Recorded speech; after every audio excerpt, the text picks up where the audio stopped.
തൃശൂരിൽ JCBയുടെ കയ്യിൽ കയറിയിരുന്ന് പഞ്ചായത്ത് പ്രസിഡന്റിൽ പ്രതിഷേധം. വേലൂർ ഗ്രാമപഞ്ചായത്ത് പ്രസിഡന്റ് MS സുനിതയാണ് പ്രതിഷേധിക്കുന്നത്. മുരിങ്ങൂരിലെ അടിപ്പാത നിർമ്മാണത്തിലെ അപാകതകൾ ചൂണ്ടിക്കാട്ടിയാണ് പ്രതിഷേധം. ഒരു പാലുണ്ട്, അവിടെ നിന്ന് വരുന്ന സ്ലോപ്പ്, ഇതിന് വേണ്ടി വരുന്ന ഇത് ഇത്ര ഹൈറ്റ് 5.5 മീറ്റർ പൊങ്ങുന്ന സമയത്ത് ഇതിന് ഫീസിബിലിറ്റി ഉണ്ടാകുമോ എന്നതടക്കം പഠിച്ചിട്ട് റിപ്പോർട്ട് PWD സെക്രട്ടറി തന്നിട്ടുള്ളതാണ്. ഇവിടെ ഇത് ഒരിക്കലും ഒരു കാരണവശാലും ലൈറ്റ് വെഹിക്കിൾ അണ്ടർപാസ് ഇവിടെ യോഗ്യമല്ല എന്നും ഇവിടെ വെഹിക്കിൾ അണ്ടർപാസ് ആണ് ആവശ്യമുള്ളതും എന്നുള്ളത് അവർ റെക്കമെൻഡ് ചെയ്തിട്ടുണ്ട്. പക്ഷേ NHIയുടെ ഭാഗത്തു നിന്ന് വളരെ നിരുത്സാഹപരമായി അല്ലെങ്കിൽ നാട്ടുകാരുടെ ഈ ഒരു പ്രതിഷേധം അവരുടെ ആവശ്യവും കണ്ടില്ല എന്നുള്ള തരത്തിലാണ് അവർ മുന്നോട്ട് പോകുന്നത്. ഇപ്പോൾ വളരെ പെട്ടെന്ന് എല്ലാ സ്ഥലത്തും ഒരു വശം പൊളിച്ചു പണിയാണ് ചെയ്തെങ്കിൽ ഇവിടെ രണ്ടു വശവും ഒരുമിച്ച് പണിത് ഈ പ്രദേശവാസികളെ ആകെ ബുദ്ധിമുട്ടിലാക്കാനുള്ള ഒരു ശ്രമം എന്ന നിലയ്ക്കാണ് അവരിപ്പോൾ ഈ പണി സ്റ്റാർട്ട് ചെയ്തിട്ടുള്ളത്. അതുകൊണ്ടാണ് ഞങ്ങൾക്ക് ഇവിടെ തടുക്കേണ്ടി വരുന്നത്. വിവരങ്ങളുമായി ലെവിൻ K. വിജയൻ ചേരുന്നു. ലെവിൻ, എന്തൊക്കെ ആവശ്യങ്ങൾ ഉന്നയിച്ചാണ് പ്രസിഡന്റിന്റെ സമരം? അഖില, ദേശീയപാത 544-ൽ നിരവധി സ്ഥലങ്ങളിൽ അപകടകരമായ സാഹചര്യമുണ്ടെന്ന് നാഷണൽ ഹൈവേ അതോറിറ്റി തന്നെ നടത്തിയ പരിശോധനകളിൽ വ്യക്തമായിരുന്നു.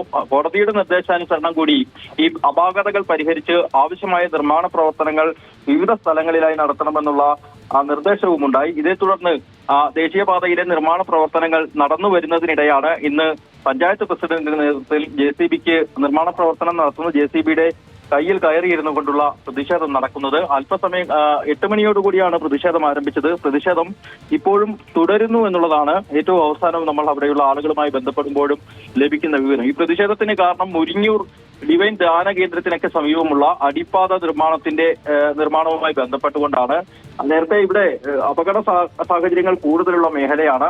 നിരന്തരം വാഹനാപകടങ്ങൾ നടക്കുന്ന ഒരു പ്രദേശം കൂടിയാണ്. അവിടെ അടിപ്പാത നിർമ്മാണമാണ് ജനങ്ങളുടെ സുരക്ഷയ്ക്ക് ആവശ്യമെന്ന് ദേശീയപാത അതോറിറ്റി തന്നെ കണ്ടെത്തുകയും ഇതിനാവശ്യമായ വിധത്തിൽ അടിപ്പാത നിർമ്മാണം നിർമ്മിക്കാൻ തീരുമാനമെടുക്കുകയും ചെയ്തു. ഈ പ്രവർത്തനങ്ങൾ മുന്നോട്ട് പോകുന്നതിനിടെയാണ് ഇപ്പോൾ പ്രതിഷേധം ഉണ്ടായിരിക്കുന്നത്. നേരത്തെ ഹൈക്കോടതിയുമായി ബന്ധപ്പെട്ടുകൊണ്ട് ഇതുമായി ബന്ധപ്പെട്ട് കേസും നിലനിൽക്കുന്നുണ്ട്. ആവശ്യത്തിന് വീതിയിൽ അടിപ്പാത നിർമ്മിക്കണമെന്നുള്ളതാണ് നാട്ടുകാരുടെയും വ്യാപാരികളുടെയും പൊതുജനങ്ങളുടെയും ഒക്കെ ആവശ്യമായി ഉണ്ടായത്. പക്ഷേ നേരത്തെ നിശ്ചയിച്ച പ്രകാരമുള്ള വീതിയിൽ അടിപ്പാത നിർമ്മാണം നടന്നില്ല എന്നുള്ളത് ആരോപിച്ചുകൊണ്ടാണ് ഇപ്പോൾ പ്രസിഡന്റ് പ്രതിഷേധിക്കുന്നത്. ജില്ലാ കളക്ടർ അർജുൻ പാണ്ഡ്യൻ അടക്കമുള്ള ആളുകളുമായി ഈ കാര്യത്തിൽ ചർച്ച നടത്തുകയും ഒരു സമവായം എന്നുള്ള നിലയിൽ നിശ്ചിത അളവിൽ ആ അടിപ്പാതയുടെ നിർമ്മാണം തീരുമാനിക്കുകയും ഒക്കെ ചെയ്തിരുന്നു. പക്ഷേ മുൻ നിശ്ചയിച്ച പ്രകാരമല്ല കാര്യങ്ങൾ നടക്കുന്നതെന്നും വളരെ വീതി കുറച്ചാണ് നിർമ്മാണം നടക്കുന്നതെന്നുമാണ് ഇവർ ആരോപിക്കുന്നത്. കോടതിയുടെ കൂടെ പരിഗണനയിലുള്ള സാഹചര്യത്തിൽ, കേസ് പരിഗണനയിലുള്ള സാഹചര്യത്തിൽ നാഷണൽ ഹൈവേ അതോറിറ്റിയും കരാർ കമ്പനിയും ഏകപക്ഷീയമായ നിർമ്മാണ പ്രവർത്തനങ്ങളുമായി മുന്നോട്ട് പോകുന്നു എന്നുള്ളതും ഈ പ്രസിഡന്റ് അടക്കമുള്ള ആളുകൾ ആരോപിക്കുന്നു. ഇതിൽ ഒരു തീരുമാനമുണ്ടാകുന്നതുവരെ പ്രതിഷേധം തുടരുമെന്ന് തന്നെയാണ് അവർ അറിയിച്ചിട്ടുള്ളത്. ജില്ലാ കളക്ടർ അടക്കമുള്ള ആളുകൾ ലെവിൻ K. വിജയനാണ് വിവരങ്ങൾ നൽകിയത്.